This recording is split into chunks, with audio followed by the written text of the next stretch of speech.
जी अस्सलाम वालेकुम वीवर, ਤੁਸੀਂ ਦੇਖ ਰਹੇ ਹੋ ਡੇਲੀ ਵਲੌਗਸ। ਵਲੌਗ ਸ਼ੁਰੂ ਕਰਨ ਤੋਂ ਪਹਿਲੇ ਬਿਸਮਿਲ੍ਲਾਹਿਰ ਰਹਿਮਾਨਿਰ ਰਹੀਮ। ਜਿਵੇਂ ਕਿ ਤੁਹਾਨੂੰ ਪਤਾ ਕੱਲ ਵੀਵਰ ਅਸੀਂ ਜਿਸ ਤਰ੍ਹਾਂ ਕਿ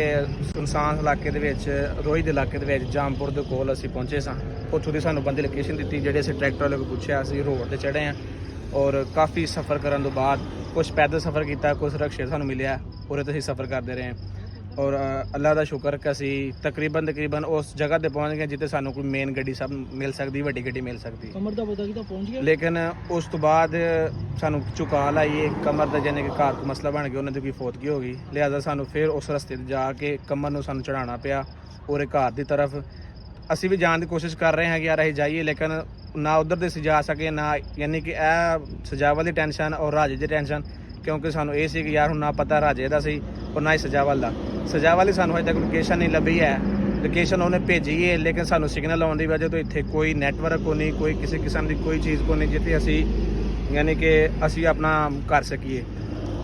ਸਵੇਰ ਦੇ ਸਾਡੇ ਮੋਬਾਈਲ ਵੀ ਆਫ ਹੋ ਗਏ ਹਨ ਕਿਉਂਕਿ ਮੋਬਾਈਲ ਦੀ ਬੈਟਰੀਆਂ ਖਤਮ ਹੋ ਗਈਆਂ ਸਨ ਸਫ਼ਰ ਕਰਦੇ ਵਿੱਚ। ਤੇ ਅਸੀਂ ਯਾਰ ਤੂੰ ਐਵੇਂ ਕਰ ਇੱਕ ਦਾਲ ਦੀ ਪਲੇਟ ਲਾਇਆ ਤੇ ਬਾਕੀ ਰੋਟੀਆਂ ਲਾਇਆ, ਬਾਕੀ ਨਾਲ ਗਰਮ ਜਿਵੇਂ ਹੋਏਗੀ ਫਿਰ ਉਵੇਂ ਖਾ ਲਾਂਗੇ। ਤੇ ਅਸੀਂ ਵੀ ਬਸ ਇੱਥੇ ਪਹੁੰਚੇ ਹਾਂ ਫਾਈਨਲੀ। ਅਸੀਂ ਇੱਕ ਹੋਟਲ ਹੈ ਛੋਟਾ ਜਿਹਾ ਉਹਨਾਂ ਦਾ, ਤੇ ਉੱਥੇ ਅਸੀਂ ਪਹੁੰਚੇ ਹਾਂ ਕਿਉਂਕਿ ਰਾਤ ਅਸੀਂ ਇੱਥੇ ਕੱਢਾਂਗੇ, ਰਾਤ ਗੁਜ਼ਾਰਾਂਗੇ। ਰਾਤ ਗੁਜ਼ਾਰਨ ਤੋਂ ਬਾਅਦ ਸਵੇਰ ਇਨਸ਼ਾਅੱਲਾ ਜਿਵੇਂ ਸਾਡਾ ਸਜਾਵਲ ਬਣੇ ਰਾਬਤਾ ਹੋਏਗਾ, ਕਿਉਂਕਿ ਇੱਥੇ ਸਿਗਨਲ ਵੀ ਆ ਰਹੇ ਨੇ ਔਰ ਸਾਰਾ ਕੁਝ ਹੈ ਵੇ। ਤੇ ਤੁਸੀਂ ਵੇਖੋ ਕਿ ਜਿਵੇਂ ਦਿਲ ਭਾਈ ਔਰ ਵਸੀਮ ਭਾਈ ਅਸੀਂ ਇੱਥੇ ਹੁਣ ਛੋਟਾ ਜਿਹਾ ਸੈਟਅਪ ਦੇ ਵਿੱਚ, ਜਾਨੀ ਕਿ ਕਾਲ ਕਰਨੀ ਪੁੱਛਣਾ ਸੀ ਕਿੱਥੇ ਪਹੁੰਚ। ਵਸੀਮ ਭਾਈ ਉਹਨੂੰ ਕਾਲ ਕਰ ਦਿੱਤੀ ਹੈ, ਉਹ ਤਕਰੀਬਨ ਰਸਤੇ ਦੇ ਵਿੱਚ ਹੀ। ਬਾਕੀ ਵੀਵਰਸ ਸਜਾਵਲ ਭਾਈ ਨਾਲ ਕੋਈ ਰਾਬਤਾ ਨਹੀਂ ਹੋਇਆ। ਰਾਜੇ ਦੀ ਜਿਹੜੀ ਵੱਖਰੀ ਟੈਨਸ਼ਨ ਹੈ ਉਸ ਬੰਦੇ ਨੂੰ, ਜਿਵੇਂ ਤੁਸੀਂ ਕੱਲ ਵਲੋਗ ਉਹਦੇ 'ਚ ਵੇਖਿਆ ਹੋਣਾ, ਅਸੀਂ ਵੀ ਵੇਖਿਆ, ਉਹਨੂੰ ਬੰਦਿਆਂ ਨੇ ਫੜ ਲਿਆ ਔਰ ਸਜਾਵਲ ਉੱਥੋਂ ਭੱਜ ਗਿਆ। ਬਾਕੀ ਅੱਲਾਹ ਪਾ ਖੈਰ ਕਰੇ, ਜਿਵੇਂ ਸਾਨੂੰ ਸਜਾਵਲ ਨਾਲ ਰਾਬਤਾ ਹੁੰਦਾ, ਅਗਰ ਸਾਡਾ ਰਾਤੋਂ ਰਾਤ ਰਾਬਤਾ ਹੋ ਗਿਆ ਤੇ ਅਸੀਂ ਨਿਕਲ ਜਾਣਾ। ਬਾਕੀ ਅੱਲਾਹ ਪਾਕ ਬਿਹਤਰ ਕਰੇਗਾ। ਤੇ ਬਾਕੀ ਹੁਣ ਖਾਣਾ ਆਂਦਾ, ਖਾਣਾ ਖਾਣੇ ਹੁਣ। ਯਾਰ ਟੈਨਸ਼ਨ ਤੁਸੀਂ ਨਾ ਲਓ ਕਮਰ ਦੀ, ਮੇਰੀ ਗੱਲ ਸੁਣੋ। ਸਜਾਵਲ ਕਿੱਥੇ ਦੀ ਲੋਕੇਸ਼ਨ ਉਹ ਚੈੱਕ ਤੇ ਕਰੋ ਵੀ ਕਿਹੜੀ ਜਗ੍ਹਾ। ਸਜਾਵਲ ਲੋਕੇਸ਼ਨ ਨਹੀਂ ਆਈ, ਸਿਰਫ ਰਾਬਤਾ ਹੈ ਵੀ ਰਾਜਾ ਫੜਿਆ ਗਿਆ ਵਾ, ਉਸ ਤੋਂ ਬਾਅਦ ਸਜਾਵਲ ਰਾਬਤਾ ਨਹੀਂ ਹੋਇਆ। ਯਾਰ ਲੋਕੇਸ਼ਨ ਨਹੀਂ ਸੈਂਡ ਕੀਤੀ, ਲੋਕੇਸ਼ਨ ਨਹੀਂ ਕਹਿੰਦਾ ਸੀ ਮੈਂ ਲੋਕੇਸ਼ਨ ਸੈਂਡ ਕਰ ਰਿਹਾ, ਨੰਬਰ ਹੀ ਉਹਦਾ ਆਨ ਨਹੀਂ ਹੋਇਆ, ਬੰਦ ਦਾ ਨੰਬਰ ਹੀ ਉਹਦਾ। ਇੱਕ ਮੁਸੀਬਤ ਪਈ। ਸਾਡਾ ਵੀ ਸਵੇਰ ਦੇ ਨੰਬਰ 500 ਤੁਹਾਡੇ ਸਾਹਮਣੇ ਹੀ ਹੈ, ਉਹਦਾ ਵੀ ਕਿਸੇ ਉਸ ਇਲਾਕੇ 'ਚ ਹੋਣਾ ਜਿੱਥੇ ਕੋਈ ਸਿਗਨਲ ਨਹੀਂ ਆਉਂਦੇ ਜਾਂ ਉਹਦੀ ਬੈਟਰੀ ਖਤਮ ਹੋਈ ਹੋਣੀ ਜਾਂ ਕੋਈ ਸਿਸਟਮ ਹੋਏਗਾ। ਬਾਕੀ ਕਮਰ ਨਾਲ ਰਾਬਤਾ ਰੱਖਿਓ, ਅੱਲਾਹ ਪਾਕ ਬਿਹਤਰ ਕਰੇ। ਕਮਰ ਦੀ ਯਾਰ ਸਾਨੂੰ ਬੜੀ ਟੈਨਸ਼ਨ ਹੈ ਕਿਉਂਕਿ ਯਾਰ ਸਮੀ ਭਾਈ ਜਾਣਾ ਸਾਡਾ ਬਣਦਾ ਸੀ, ਪਰ ਤੁਹਾਨੂੰ ਪਤਾ ਹਾਲਾਤ ਕਿਦਾਂ ਦੇ ਚੱਲ ਰਹੇ, ਪਰ ਨਹੀਂ ਜਾ ਸਕੇ ਯਾਰ। ਚਲੋ ਅਫਸੋਸ ਰਹਿਣਾ ਯਾਰ। ਬਾਕੀ ਕੋਈ ਗੱਲ ਨਹੀਂ ਯਾਰ, ਅੱਲਾਹ ਪਾਕ ਬਿਹਤਰ ਕਰੇਗਾ। ਹਿੰਮਤ ਮਰਦਾ ਮਦਦ ਖੁਦਾ, ਅੱਲਾਹ ਪਾਕ ਸਾਨੂੰ ਮਦਦ ਕਰੇਗਾ ਇਨਸ਼ਾਅੱਲਾ। ਅਸੀਂ ਰਾਜੇ ਨੂੰ ਟੈਨਸ਼ਨ ਆਈ ਜਾ ਰਹੀ, ਉਦੋਂ ਸਜਾਵਲ ਦੀ ਟੈਨਸ਼ਨ, ਰਾਜ ਆਦਰੋ ਕਮਰ ਦੀ ਟੈਨਸ਼ਨ, ਯਾਰ ਸਾਰੀਆਂ ਟੈਨਸ਼ਨ ਅੱਲਾਹ ਪਾਕ ਦੇ ਫੈਸਲੇ ਬਿਹਤਰ ਹੁੰਦੇ ਨੇ, ਠੀਕ ਹੈ ਨਾ। ਔਰ ਮੈਨੂੰ ਵੱਡਾ ਹੌਸਲਾ ਰੱਖੋ, ਅੱਲਾਹ ਪਾਕ ਬਿਹਤਰ ਕਰੇਗਾ। ਅੱਲਾਹ ਤੇ ਯਕੀਨ ਹੈ ਸਾਨੂੰ, ਅੱਲਾਹ ਸਾਡੀ ਮੁਸ਼ਕਿਲ ਹੱਲ ਕਰੇਗਾ ਇਨਸ਼ਾਅੱਲਾ। ਅੱਲਾਹ ਤੇ ਯਕੀਨ ਹੈ ਸਾਨੂੰ, ਅੱਲਾਹ ਪਾਕ ਬਿਹਤਰ ਕਰੇ। ਤੁਸੀਂ ਦੁਆ ਕਰੋ ਕਿ ਰਾਜਾ ਵੀ ਭਾਈ ਠੀਕ ਹੋਣ ਔਰ ਸਜਾਵਲ ਭਾਈ ਵੀ ਠੀਕ ਹੋਣ ਔਰ ਕਮਰ ਖੈਰੋ ਖਰੀਦ ਆਪਣੇ ਘਰ ਪਹੁੰਚ ਜਾਏ ਤੇ ਆਪਣਾ ਜਿਹੜਾ ਵੀ ਯਾਨੀ ਕਿ ਮਸਲਾ ਉਹਦਾ ਵਿਚਾਰਾ ਹੈਂਡਲ ਕਰੇ। ਜਿਸ ਤਰ੍ਹਾਂ ਵੀ ਅਸੀਂ ਇੱਕ ਯਾਨੀ ਕਿ ਸਮਝ ਲਓ ਮਦਦ ਕਰਨ ਦੇ ਵਿੱਚ ਨਿਕਲੇ ਹਾਂ, ਲੇਕਿਨ ਸਾਡੀ ਅੱਲਾਹ ਪਾਕ ਮਦਦ ਕਰੇਗਾ। ਜਿਵੇਂ ਅੱਲਾਹ ਪਾਕ ਜਿਹੜਾ ਮੁਸ਼ਕਿਲ ਆ ਨਾ, ਤੇ ਮੁਸ਼ਕਿਲ ਦੇ ਅੱਗੇ ਆਸਾਨੀ ਵੀ ਆਵਾ ਇਨਸ਼ਾਅੱਲਾ। ਅੱਲਾਹ ਸਾਨੂੰ ਇਹ ਰਸਤਾ ਆਸਾਨ ਕਰੇਗਾ ਇਨਸ਼ਾਅੱਲਾ। ਅੱਲਾਹ ਪਾਕ ਬਿਹਤਰ ਕਰੇਗਾ, ਤੁਸੀਂ ਉਹ ਟੈਨਸ਼ਨ ਨਾ ਲਓ। ਤੇ ਬਾਕੀ ਹੁਣ ਖਾਣਾ ਖਾਣੇ ਆ, ਖਾਣਾ ਖਾ ਕੇ ਇਹਨਾਂ ਦਾ ਮਿੰਤਰਲਾ ਕਰਨਾ ਕਿ ਸਾਨੂੰ ਜਗ੍ਹਾ ਦਿਓ, ਕਿਉਂਕਿ ਰਾਤ ਇੱਥੇ ਕੱਢੀਏ। ਜਿਵੇਂ ਕਿ ਮੇਰੇ ਤੇ ਆ ਲੱਤਾਂ ਯਕੀਨ ਮੰਨ ਜੇ ਨਹੀਂ ਕਿ ਦਰਦ ਕਰਨ ਨੇ, ਟੁਰ ਕੇ ਲੱਤਾਂ ਦੀ ਬੱਸ ਹੋ ਗਈ, ਟੁਰਿਆ ਹੀ ਨਹੀਂ ਜਾ ਰਿਹਾ। ਇਹ ਸ਼ੁਕਰ ਹੈ ਸਾਨੂੰ ਜਿਹੜਾ ਉਹ ਰਕਸ਼ਾ ਮਿਲ ਗਿਆ ਨਾ, ਤਕਰੀਬਨ ਉਹ 20 ਕਿਲੋਮੀਟਰ ਸਾਡਾ ਸਫ਼ਰ ਉਹਨੇ ਕੱਢਿਆ। ਬਿਲਕੁਲ ਇਦਾਂ ਨਹੀਂ ਤਾਂ ਉੱਥੇ ਤੇ ਤੈਨੂੰ ਪਤਾ ਰਸਤਾ ਵੀਵਰਸ ਅਸੀਂ ਤੁਹਾਨੂੰ ਦਿਖਾਉਣਾ ਸੀ ਜਿਵੇਂ ਸਾਡੇ ਮੁਸ਼ਕਲਾਤ ਫੈਸਲੇ, ਯਾਨੀ ਕਿ ਅਸੀਂ ਜਿਸ ਮੁਸ਼ਕਲਾਤ ਤੋਂ ਗੁਜ਼ਰੇ ਹਾਂ, ਲੇਕਿਨ ਸਾਡਾ ਜਿਹੜਾ ਨਾ ਰਸਤਾ ਉੱਥੇ ਮੋਬਾਈਲ ਬੰਦ ਹੋ ਗਏ ਸੀ ਸਾਡੇ ਬਿਲਕੁਲ ਵੀ, ਯਾਨੀ ਕਿ ਜਿਹੜਾ ਸਿਸਟਮ ਖਤਮ ਹੋ ਗਿਆ ਸੀ, ਮੋਬਾਈਲ ਸਾਡੇ ਬੰਦ ਹੋ ਗਏ ਸਨ। ਹੁਣ ਫਾਈਨਲੀ ਖਾਣਾ ਆ ਗਿਆ। ਬਾਕੀ ਜਿਸ ਤਰ੍ਹਾਂ ਵੀ ਖਾਣਾ ਉਹ ਖਾਣੇ ਆ ਖਾਣਾ ਖਾਓ ਜੀ ਵੀਵਰਸ। ਹੁਣ ਅਸੀਂ ਖਾਣਾ ਬਿਸਮਿਲ੍ਲਾਹਿਰ ਰਹਿਮਾਨਿਰ ਰਹੀਮ। ਯਾਰ ਜਿਵੇਂ ਵੀ ਨਾ ਤੁਸੀਂ ਉਹ ਦੋ ਬੰਦੇ ਵੇਚਦੇ ਪਏ ਕੂਰ ਕਰਨਾ ਮੁਸ਼ਕਿਲ ਉਹ ਨਸ਼ਈ ਜੇ ਕੀ ਹੋਣੇ ਉਹਨਾਂ ਨਹੀਂ ਉਹਨਾਂ ਸਾਡਾ ਨਹੀਂ ਕਰਨਾ ਇਦਾਂ ਵੀ ਜਦ ਨਸ਼ਈ ਫੇਰ ਉਦੋਂ ਦੇ ਵੇਚਦੇ ਜਦੋਂ ਆਪਾਂ ਵਲੌਗ ਬਣਾ ਰਹੇ ਨਾ, ਕੂਰ ਵੇਖੀ ਜਾ ਰਹੇ ਪਤਾ ਨਹੀਂ ਕੌਣ ਹੈ। ਕੈਮਰਾ ਇੱਧਰ ਕਰੋ, ਕੈਮਰਾ ਇੱਧਰ ਕਰ, ਸਾਰੀ ਮੁਸੀਬਤ ਨਾ ਪਾ ਦੀ, ਕੈਮਰਾ ਇੱਧਰ ਕਰ। ਅਜੇ ਕੁਛ ਨਹੀਂ ਹੁੰਦਾ, ਤੁਸੀਂ ਚੁੱਪ ਕਰ ਰੋਟੀ ਖਾਓ ਨਾ। ਅਸੀਂ ਜਾਣਦੇ ਉਹਨਾਂ ਦਾ ਕੌਣ ਹੈ ਤੇ ਕੌਣ ਨਹੀਂ ਹੈ। ਉਹ ਯਾਰ ਇਦਾਂ ਜਗ੍ਹਾ ਤੇ ਨਾ ਹੋਟਲਾਂ ਦੇ ਨਸ਼ਈ ਜ਼ਿਆਦਾ ਬੈਠੇ ਹੁੰਦੇ ਆ। ਤੁਸੀਂ ਰੋਟੀ ਖਾਓ ਯਾਰ, ਰੋਟੀ ਖਾਓ। ਰੋਟੀ ਹੋਰ ਮੰਗਾ ਲਈਏ? ਨਹੀਂ ਯਾਰ ਬਸ ਤੁਰਦੇ ਆ ਰਹੇ ਇੱਧਰ। ਨਹੀਂ ਉਹ ਨਹੀਂ ਹੁੰਦੇ, ਤੁਸੀਂ ਰੋਟੀ ਖਾਓ ਚੁੱਪ ਕਰਕੇ। ਨਸ਼ਈ ਜੇ ਸਮਝਾ ਦਿਓ ਬੰਦੇ। ਹਾਂ ਵੇ ਕੌਣ ਹੈ ਤੁਸੀਂ? ਵੀਡੀਓ ਬਣਾਉਂਦੇ ਪਿਓ ਸਾਡੀ ਨਹੀਂ ਕਿਸ ਟਾਈਮ ਦਾ ਬੈਠਾ ਬੈਠਾ ਭਾਈ ਅਸਾਂ ਆਪਣਾ ਵਲੌਗ ਬਣਾ ਰਹੇ ਵੀਡੀਓ ਨਹੀਂ ਬਣਾ ਰਹੇ ਭਾਈ ਇਹ ਕਿਹੜਾ ਵਲੌਗ ਸ਼ੁਰੂ ਹੈ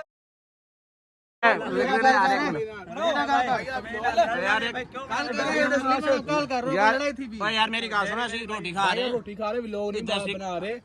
ਮਿਹਰਬਾਨੀ ਕਰੋ ਤੁਹਾਡੀ ਵੀਡੀਓ ਸੇ ਕੋਈ ਨਹੀਂ ਬਣਾਈ ਭਾਈ ਤੁਹਾਡੇ ਕਿਸ ਟਾਈਮ ਦੇ ਤੇ ਬੈਠਾ ਤੁਸੀਂ ਵੀਡੀਓ ਬਣਾਉਂਦੇ ਪਿਓ ਸਾਡੀ ਯਾਰ ਤੁਹਾਡੀ ਵੀਡੀਓ ਬਣਾਉਂਦੇ ਬੈਠੇ ਹੋ ਤੁਹਾਡੀ ਵੀਡੀਓ ਭਾਈ ਇੱਕ ਮਿੰਟ ਯਾਰ ਇੱਕ ਮਿੰਟ ਭਾਈ ਜਾਨ ਅਸਾਂ ਕੋਈ ਵੀਡੀਓ ਨਹੀਂ ਬਣਾਉਂਦੇ ਪਏ ਤੁਹਾਡੀ ਅਸਾਂ ਆਪਣੀ ਵੀਡੀਓ ਬਣਾਉਂਦੇ ਪਏ ਆ ਸਾਡਾ ਵਲੌਗ ਚੱਲਦਾ ਪਿਆ ਕਿਸ ਟਾਈਮ ਦੇ ਸਾਡਾ YouTube ਸਾਡੀ ਵੀਡੀਓ ਬਣਾਉਂਦੇ ਸਾਡਾ YouTube ਚੈਨਲ ਹੈ ਅਸਾਂ ਤੁਹਾਡੇ ਕੋਈ ਵਲੌਗ ਨਹੀਂ ਬਣਾਉਂਦੇ ਬੈਠੇ ਠੀਕ ਹੈ ਨਾ ਅਸਾਂ ਗਲਤ ਫਹਿਮੀ થઈ ਤੁਹਾਨੂੰ ਨਹੀਂ ਤੁਸੀਂ ਵੀਡੀਓ ਬਣਾਉਂਦੇ ਬੈਠੋ ਕਿਸ ਟਾਈਮ ਦਾ ਥਮੜੇ ਦਾ ਬੈਠਾ ਤੁਸੀਂ ਭਾਈ ਯਾਰ ਭਾਈ ਜਾਨ ਐਡਾ ਤੂੰ ਬਦਮਾਸ਼ ਹੋ ਗਿਆ ਯਾਰ ਚੱਲ ਦਫਾ ਉਧਰ ਯਾਰ ਅਸਾਂ ਕੋਈ ਅਸਾਂ ਕੋਈ ਬੇੜਾ ਨਹੀਂ ਆਇਆ ਵਾਦੇ ਠੀਕ ਹੈ ਨਾ ਅਸਾਂ ਆਪਣਾ ਵਲੌਗ ਬਣਾਉਂਦੇ ਯਾਰ ਤੇਰੀ ਅਸੀਂ ਵੀਡੀਓ ਨਹੀਂ ਬਣਾ ਰਹੇ ਆ ਤੂੰ ਚੱਲ ਜਾ ਮੈਂ ਤੈਨੂੰ ਦੱਸਣ ਐਡਾ ਪਿੱਛੇ ਹੋ ਯਾਰ ਛੱਡ ਉਹ ਭਾਈ ਜਾਨ ਤੁਹਾਨੂੰ ਗਲਤ ਫਹਿਮੀ થઈ ਹੈ ਅਸਾਂ ਤੁਹਾਡੀ ਵੀਡੀਓ ਨਹੀਂ ਬਣਾਉਂਦੇ ਵੀਡੀਓ ਬਣਾਉਂਦੇ ਪਿਓ ਤੁਸੀਂ ਸਾਡੇ ਤੇ ਕਿਸ ਟਾਈਮ ਜਿਹੜੀ ਵੀਡੀਓ ਬਣਾਈ ਉਹ ਭਾਈ ਨੂੰ ਕਹਿ ਕਾਲ ਨਾ ਕਰੇ ਤੁਹਾਡੀ ਮਿਹਰਬਾਨੀ ਯਾਰ ਕਾਲ ਕਰ ਛੋਰਾ ਕਾਲ ਕਰ ਨਹੀਂ ਯਾਰ ਕਾਲ ਕਰ ਯਾਰ ਯਾਰ ਦੀਲੇ ਡਰਨ ਦੇ ਸਾਨੂੰ ਡਰਾਉਣ ਦੇ ਹੁੰਦੇ ਜਿਹੜੇ ਹੋਏ ਯਾਰ ਪਿੱਛੇ ਹੋ ਯਾਰ ਤੇ ਮੈਂ ਦੱਸਣਾ ਨਾ ਤੈਨੂੰ ਚਵਲਾ ਨਾ ਮਾਰ ਭਾਈ ਜਾਨ ਮੇਰੀ ਗੱਲ ਸੁਣੋ ਅਸਾਂ ਇੱਥੇ ਪ੍ਰਦੇਸੀ ਆ ਖੜੇ ਆ ਠੀਕ ਹੈ ਅਸਾਂ ਸੁਬਹ ਦੀ ਆਪ ਜਲੀਲ ਲਿਖਨੇ ਪਏ ਸਾਡੇ ਇੱਕ ਬੰਦਾ ਯਾਨੀ ਗੁੰਮ થઈ ਗਏ ਦੂਜੇ ਨੰਬਰ ਤੇ ਸਾਰੀ ਗੱਡੀ ਗੁੰਮ થઈ ਗਈ ਹੈ ਤੁਹਾਡੀ ਮਿਹਰਬਾਨੀ ਹੈ ਤੁਸੀਂ ਜਿਹੜਾ ਨਾ ਅਸਾਂ ਕਿਆ ਉਹ ਤੂੰ ਸਾਰੇ ਕਿੱਥੋਂ ਹੀ ਵੇ ਭਾਈ ਜਾਨ ਅਸਾਂ ਚੌਕ ਮੁੰਡੇ ਚੋਂ ਆਏ ਆ ਅਸਾਂ ਸਾਡਾ YouTube ਚੈਨਲ ਹੈ ਸਾਡਾ ਮਸਲਾ ਪਹਿਲੇ ਬਣਾ ਖੜੇ ਹੈ ਗੱਡੀ ਗੁੰਮ થઈ ਗਈ ਦੂਜੀ ਸਾਰੀ ਜਿਹੜੀ ਨਾ ਕਾਰ ਦਾ ਮਸਲਾ ਬਣਾ ਖੜਾ ਹੈ ਅਸਾਂ YouTube ਚੈਨਲ ਤੁਹਾਡੀ ਮਿਹਰਬਾਨੀ ਨਹੀਂ ਜਿਹੜਾ ਬਹਾਦਰ ਖਾਨ ਦੀ ਕਾਰ ਛੱਕ ਗਿਆ ਵੇ ਨਹੀਂ ਭਾਈ ਜਾਨ ਸਭ ਨੂੰ ਕੋਈ ਪਤਾ ਨਹੀਂ ਬਹਾਦਰ ਖਾਨ ਅਸਾਂ ਨਹੀਂ ਜਾਣਦੇ ਨਹੀਂ ਤੁਸੀਂ ਕਾਰ ਛੱਕ ਗਿਆ ਵੇ ਬਹਾਦਰ ਖਾਨ ਦੀ ਯਾਰ ਅਸਾਂ ਇੱਥੇ ਕੋਈ ਲੜਨ ਨਹੀਂ ਹੈ ਨਾ ਸਭ ਕੋਈ ਪਤਾ ਕੌਣ ਹੈ ਸਭ ਗਲਤ ਫਹਿਮੀ ਤਾਂ ਕੁਝ hindi ਪਈ ਠੀਕ ਹੈ ਨਾ ਚਲੋ ਬਹਿ ਵੰਜੋ ਥਾ ਆਰਾਮ ਨਾਲ ਚਲੋ ਯਾਰ ਅਸੀਂ ਬਾਂਦੇ ਪੈਂਦੇ ਉਧਰ ਖੱਟੇ ਨੇ ਬਹਿ ਰਹੇ ਚਲੋ ਯਾਰ ਬਹਿ ਰਹੇ ਰੋਟੀ ਹਰਾਮ ਕਰਤੀ ਯਾਰ ਖਾਣ ਯਾਰ ਤੂੰ ਭਾਈ ਜਿਵੇਂ ਸਮੇਂ ਦੇ ਪੈਣ ਯਾਰ ਚਵਲ ਦੀ ਗੱਲ ਬਹਿਓ ਯਾਰ ਭਾਈ ਸਕੂਨ ਬਹੁਤ ਸੀ ਉਹ ਬੰਦੇ ਨੂੰ ਯਾਰ ਦਿਲੇ ਚਵਲਾ ਮਾਰ ਦੋ ਹੋਈ ਨਿਕਲੀ ਮੇਰੀ ਗੱਲ ਓਏ ਹੋਟਲ ਵਾਲਿਆਂ ਦੇ ਪੈਸੇ ਤੇ ਦੇ ਦਿੰਦੇ ਨਿਕਲੋ ਤੁਸੀਂ ਪਾਗਲ ਭੱਜ ਯਾਰ ਡਰ ਕੇ ਨਾ ਭੱਜੋ ਯਾਰ ਸਭੀ ਯਾਰ ਇੱਥੇ ਕਿਸ ਇਲਾਕੇ ਦੇ ਵਿੱਚ ਆਏ ਸਾਨੂੰ ਕੀ ਪਤਾ ਕੌਣ ਹੈ ਤੇ ਕੌਣ ਨਹੀਂ ਹੈ ਡਰੋ ਨਾ ਵੇਖੀ ਜਾਏਗੀ ਯਾਰ ਤੂੰ ਛੱਡ ਇਸ ਗੱਲ ਨੂੰ ਮਸਲੀਮ ਤੂੰ ਚਵਲਾ ਨਾ ਮਾਰਿਆ ਕਰ ਹਰ ਜਗ੍ਹਾ ਅੱਗੋਂ ਦੇਖ ਤੇ ਕੁੱਤਾ ਹੀ ਨਾ ਪੈ ਜਾਏ ਕੋਈ ਯਾਰ ਚਵਲ ਦੀ ਗੱਲ ਨਹੀਂ ਯਾਰ ਇੱਦਾਂ ਓ ਯਾਰ ਮੇਰੀ ਗੱਲ ਸੁਣ ਪਹਿਲੇ ਨੰਬਰ ਤੇ ਸਾਨੂੰ ਬੰਦੇ ਛਡਾਣੇ ਨਹੀਂ ਉਹ ਬੰਦੇ ਪਿੱਛੇ ਹੀ ਭੱਜ ਜਾਂਦੇ ਹੋਵੇ ਮੋਬਾਈਲ ਲੈ ਕੇ ਆਉਂਦੇ ਨਹੀਂ ਪਿੱਛੇ ਯਾਰ ਐਤਵਾਰ ਨੂੰ ਥੱਲੇ ਹੋਗਾ ਮੈਂ ਉੱਤੇ ਵੇਖਣਾ ਨਾ ਵੇ ਸਮਝ ਥੱਲੇ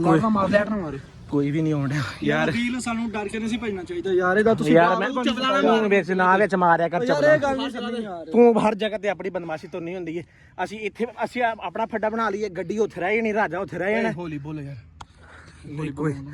ਕੋਈ ਵੀ ਕੋਈ ਨਹੀਂ ਯਾਰ ਇਹ ਤੇਰੀ ਵਜ੍ਹਾ ਤੋਂ ਦਲੀਲ ਹੋ ਰਿਹਾ ਸਾਂ ਯਾਰ ਉਹ ਦਿਲ ਜ਼ਲੀਲ ਹੋਣ ਦੀ ਗੱਲ ਨਹੀਂ ਉਹ ਐਵੇਂ ਵੇਖ ਕਿਦਾਂ ਉੱਠ ਕੇ ਆ ਬਦਮਾਸ਼ੀ ਕਰਨ ਯਾਰ ਤੁਹਾਡੇ ਨਾਲ ਯਾਰ ਤੂੰ ਇਹ ਆਪਣਾ ਇਲਾਕਾ ਨਹੀਂ ਕਰਕੇ ਬੇਸ਼ਰਮ ਯਾਰ ਇਹ ਆਪਣਾ ਇਲਾਕਾ ਨਹੀਂ ਉਹ ਤੁਹਾਡੇ ਨਾਲ ਬਦਤਮੀਜ਼ੀ ਕਰਨ ਨੇ ਮੈਂ ਇੱਧਰ ਯਾਰ ਅੱਛਾ ਬਕਵਾਸ ਬੰਦ ਕਰ ਯਾਰ ਤੂੰ ਤਾਂ ਚੱਲਣਾ ਹੀ ਮਾਰਨਾ ਜਿੱਥੇ ਮਾਰਨਾ ਚੰਗੀ ਭਲੀ ਸਕੂਨ ਦੀ ਜਗ੍ਹਾ ਲੱਭੀ ਸੀ ਬਹਿਣ ਵਾਸਤੇ ਮੇਰੀ ਗੱਲ ਸੁਣੋ ਹੁਣ ਮੈਂ ਜਾਣਾ ਮੈਂ ਉੱਥੇ ਵੇਖ ਕੇ ਆਉਣਾ ਮੈਂ ਬੰਦੇ ਚਲੇ ਗਏ ਨੇ ਤੇ ਅਸੀਂ ਹੁਣ ਰਾਤ ਪਹਿਲੇ ਤਾਂ ਰਾਤ ਉੱਥੇ ਰਹਿਣਾ ਰਾਤ ਕਿੱਥੇ ਰਹਿਣਾ ਉੱਥੇ ਨਹੀਂ ਜਾਣਾ ਚਲੀਏ ਗਏ ਇੱਥੇ ਕਿੱਥੇ ਉੱਥੋਂ ਦਿਨ ਚਲੀਏ ਖਿਆਲ ਨਾਲ ਤੂੰ ਵੇਖ ਉੱਤੇ ਨਹੀਂ ਉਠੋ ਅੰਜ ਯਾਰ ਉਹਨਾਂ ਬੰਦੇ ਮੈਨੂੰ ਪਤਾ ਉਹ ਸੱਦ ਰਹੇ ਆ ਤੇ ਯਾਰ ਅੱਗੇ ਤੇ ਕੋਈ ਕਿਸੇ ਦਾ ਘਰ ਹੁਣ ਕੀ ਕਿਸੇ ਦਾ ਕੁੰਡੀ ਖੜਾ ਕੇ ਕਿਸੇ ਨੇ ਕਿਹਦਾ ਸੀ ਯਾਰ ਤੁਸੀਂ ਵੇਖੀ ਜਾਓਗੇ ਆ ਸਾਰਾ ਮੁਹੱਲਾ ਯਾਰ ਦੇਖ ਲੈ ਮੇਰੀ ਗੱਲ ਸੁਣ ਇਹ ਬੰਦਾ ਮਾਰਦਾ ਹਰ ਜਗ੍ਹਾ ਤੇ ਚਵਲਾ ਠੀਕ ਹੈ ਨਾ ਇਹਨੇ ਛੋਟਾ ਦੇਖਣਾ ਨਾ ਵੱਡਾ ਦੇਖਣਾ ਨਾ ਗੱਲ ਕਰਨ ਦੀ ਤਮੀਜ਼ ਕੋ ਨਹੀਂ ਹੈ ਬਿਲਕੁਲ ਫਿਰ ਆਪਣੀ ਗੱਲ ਬਣਾਉਂਦੇ ਉਹ ਆਣਗੇ ਤੁਹਾਡੇ ਦੋਵਾਂ ਨਾਲ ਬਦਤਮੀਜ਼ੀ ਕਰਨ ਦੇ ਮੈਂ ਯਾਰ ਅਸੀਂ ਗੱਲ ਪਿਆਰ ਨਾਲ ਸਮਝਾਉਂਦੇ ਮਾਦਤ ਕਰ ਇੱਧਰ ਵਾਲੇ ਜਿਹੜੇ ਡੇਰੇ ਵਾਲੇ ਲੋਕ ਨੇ ਨਾ ਮੇਰੀ ਤੁਸੀਂ ਤਾਂ ਫਿਰ ਪਾਗਲ ਹੋ ਐਵੇਂ ਜਿਹੜੇ ਡੇਰੇ ਵਾਲੇ ਲੋਕ ਨੇ ਨਾ ਜਿਹੜੇ ਡੇਰੇ ਵਾਲੇ ਨੇ ਉਹ ਇਸ ਚੀਜ਼ ਨੂੰ ਨਹੀਂ ਸਮਝਦੇ ਬਦਮਾਸ਼ੀ ਨਹੀਂ ਸਮਝਦੇ ਬਦਮਾਸ਼ੀ ਤਾਂ ਆਪ ਕਰਦੇ ਨੇ ਉਹ ਪਿਆਰ ਮੁਹੱਬਤ ਦੀ ਜ਼ਬਾਨ ਸਮਝਦੇ ਨੇ ਅਸੀਂ ਇਸ ਚੀਜ਼ ਦਾ ਤਾਂ ਨਹੀਂ ਕਰਨਾ ਨਾ ਕਿ ਯਾਰ ਇਹ ਬਦਮਾਸ਼ੀ ਨੂੰ ਮਸਲਾ ਹੱਲ ਕਰ ਸਕਦਾ ਬੰਦਾ ਸਿਰਫ ਲੜਾਈ ਕਰ ਸਕਦਾ ਹੋਰ ਕੁਝ ਨਹੀਂ ਹੋ ਸਕਦਾ ਬਾਕੀ ਹੁਣ ਮੇਰੀ ਗੱਲ ਸੁਣੋ ਤੁਸੀਂ ਘਰ ਆਪਣਾ ਮੰਗਦੇ ਕਿਸੇ ਦੀ ਕੁੰਡੀ ਖੜਕਾਓ ਇਹੋ ਕੰਨੇ ਧਿਆਨ ਨਾਲ ਸੰਭੇ ਥੱਲੇ ਧਿਆਨ ਇਹ ਕੁੰਡੀ ਖੜਕਾਨੇ ਆ ਲਓ ਜੀ ਅੱਲਾਹ ਪਾਕ ਦੀ ਬੜੀ ਕਰਮ ਨਵਾਜ਼ੀ ਕਿ ਜਿਹੜੇ ਪਾਸੇ ਜਾ ਰਹੇ ਯਾਰ ਵੀਡੀਓ ਬੰਦ ਕਰਕੇ ਸੇ ਘਰ ਜਾਣੀ ਨਹੀਂ ਇਤਨਾ ਮੰਗੀ ਕੈਮਰਾ ਆਨ ਕਰਕੇ ਸਮਝ ਲੈ ਕਿਸੇ ਘਰ ਨਹੀਂ ਜਾਣਾ ਐਵੇਂ ਫਿਰ ਉੱਥੇ ਸਿਰਫ ਫੈਮਿਲੀ ਵਗੈਰਾ ਜਾਂ ਬੰਦਾ ਅੱਛਾ ਨਹੀਂ ਲੱਗਦਾ ਅੱਛਾ ਮੇਰੀ ਗੱਲ ਸੁਣੋ ਕੈਮਰਾ ਬੰਦ ਕਰਨੇ ਆ ਠੀਕ ਹੈ ਤੇ ਬਾਕੀ ਅਸੀਂ ਜਾਵਾਂਗੇ ਹੁਣ ਕਿਸੇ ਦੇ ਘਰ ਜਾ ਕੇ ਜਾਂ ਕਿਸੇ ਹੋਰ ਹੋਟਲ ਤੇ ਵੇਖ ਲੈਣਾ ਯਾਰ ਜਾਂ ਹੋਟਲਾਂ ਨਾਲ ਵੇਖੋ ਮਾਫੀ ਦਿਓ ਸਾਨੂੰ ਹੋਟਲਾਂ ਤੋਂ ਕਿਸੇ ਨੂੰ ਕੋਈ ਵੇਚਦੇ ਡੇਰੇਦਾਰੀ ਸਾਰਾ ਮੋਲ ਹੈ, ਕੋਈ ਨਾ ਕੋਈ ਬਾਹਰ ਨਜ਼ਰ ਆਊਗਾ, ਕੈਮਰਾ ਬੰਦ ਕਰ ਯਾਰ ਇਹ ਵਾਮ ਕੈਮਰਾ ਤੇ ਨਹੀਂ ਸਾਹਮਣੇ ਆਉਂਦੀ, ਵੀਡੀਓ ਸਾਹਮਣੇ ਨਹੀਂ ਆਉਂਦੀ। ਉਹੀ ਬਹਾਦਰ ਖਾਨ ਦਾ ਬੰਦਾ ਅੱਗੋਂ ਹੀ ਕੋਈ ਨਿਕਲ ਆਇਆ ਘਰ ਵਾਲਾ, ਤਾਂ ਫਿਰ ਕੀ ਕਰਾਂਗੇ ਯਾਰ ਹੁਣ ਕੁਝ ਕਰਨਾ ਤੇ ਹੋਟਲ ਤੇ ਨਹੀਂ ਜਾਣਾ, ਹੋਟਲ ਦੇ ਉਹ ਬੰਦੇ ਅਲਰਟ ਹੋ ਗਏ ਨੇ, ਉਹਨਾਂ ਨੂੰ ਪਤਾ ਯਾਰ ਚੱਲ ਇੱਕੋ ਗਿਆ। ਜਿਹੇ ਬੰਦੇ ਤਾਂ ਨਹੀਂ ਆ ਇੱਥੇ। ਉਹ ਭਾਈ ਉਹ ਬੰਦੇ ਨੂੰ ਲੱਭਣਾ ਵਾ ਰਾਜਾ ਜਦੋਂ ਉਹ ਮੋਬਾਈਲ ਲੈ ਕੇ ਮੰਜੀ ਤੇ ਬੈਠੇ ਨਾ, ਮੋਬਾਈਲ ਲੈ ਕੇ ਪਰਨ ਗਿਆ, ਉਹ ਕੋਈ ਨਾ ਕੋਈ ਕਾਲ ਕਰ ਰਿਹਾ, ਉਹ ਪਿੱਛੋਂ ਉਹਨੂੰ ਕਿਵੇਂ ਪਤਾ ਬਹਾਦਰ ਖਾਨ ਗੱਡੀ ਖੋਨ ਖਿੱਚ ਕੇ ਆਏਗਾ, ਉਹ ਸਾਨੂੰ ਵੀ ਕੌਣ ਖਿੱਚ ਕੇ ਲੈ ਗਿਆ, ਸਜਾਵ ਲੈ ਅੱਛਾ ਗਿਆ। ਇਥੋਂ ਵਾਲੇ ਲੋਕਾਂ ਦੀ ਇੱਕ ਚੀਜ਼ ਵੇਖੀ ਤੇ ਸਲੂਕ ਵੇਖੋ ਉਹਨਾਂ ਦਾ ਸਲੂਕ ਇਹਨਾਂ ਕਿ ਅਗਰ ਪੂਰੇ ਇਲਾਕੇ 'ਚ ਜਿਹਨਾਂ ਦੀ ਨਾ ਆਪਣੀ ਖਬਰ ਫੈਲ ਗਈ ਹੋਈ ਹੈ ਇਹਨਾਂ ਦਾ ਸਲੂਕ ਹੀ ਉਹਨਾਂ ਨੂੰ ਪਤਾ ਹੈ ਕਿ ਯਾਰ ਇਹ ਜਿਹੜਾ ਚੀਜ਼ ਹੈ ਨਾ, ਇੱਕ ਬੰਦੇ ਦਾ ਮਸਲਾ ਹੈ ਤੇ ਸਾਰਿਆਂ ਦਾ ਮਸਲਾ ਹੈ। ਸਾਡੇ ਪੰਜਾਬੀਆਂ ਦੇ ਵਿੱਚ ਇਹ ਮਸਲਾ ਹੈ ਹੀ ਨਹੀਂ ਕਿ ਅਗਰ ਇੱਕ ਦਾ ਮਸਲਾ ਤਾਂ ਉਹਦਾ ਹੀ ਮਸਲਾ ਸਿਰਫ। ਬਾਕੀ ਇੱਥੇ ਵਲੋਗ ਬੰਦ ਕਰਨੇ ਆ, ਬਾਹਰ ਕੋਈ ਬੰਦਾ ਵੇਚਦੇ ਉਹਨੂੰ ਕਹਿੰਦੇ ਆ ਉਹਨਾਂ ਮਿੰਤਰਲਾ ਕਰ ਲੈਂਦੇ ਆ। ਠੀਕ ਅੱਜ ਦੀ ਰਾਤ ਇੱਥੇ ਕੱਢੋ ਤੇ ਦੁਆ ਖੈਰ ਕਰੋ, ਅੱਲਾਹ ਪਾ ਖੈਰ ਕਰੇ। ਵੀਵਰ ਤੁਸੀਂ ਵੀ ਦੁਆ ਕਰੋ ਕਿ ਸਾਨੂੰ ਕੱਲ ਸਜਾਵਲ ਮਿਲ ਜੇ, ਤਾਂ ਕਿ ਅਸੀਂ ਉਸ ਬੰਦੇ ਨਾਲ ਰਲ ਕੇ ਰਾਜੇ ਨੂੰ ਦਾ ਵੀ ਔਰ ਅਸੀਂ ਆਪਣਾ ਵਾਪਸ ਘਰ ਜਾਈਏ। ਤੁਸੀਂ ਵੇਖ ਰਹੇ ਹੋ ਕਿਹੜੇ ਕਿਹੜੇ ਹਾਲਾਤ ਜੋ ਅਸੀਂ ਗੁਜ਼ਰ ਰਹੇ ਹਾਂ। ਬਾਕੀ ਵੀ ਲੋਕ ਐਂਡ ਕਰ ਰਹੇ, ਇਨਸ਼ਾਅੱਲਾ ਸੁਬਹ ਮਿਲਾਂਗੇ।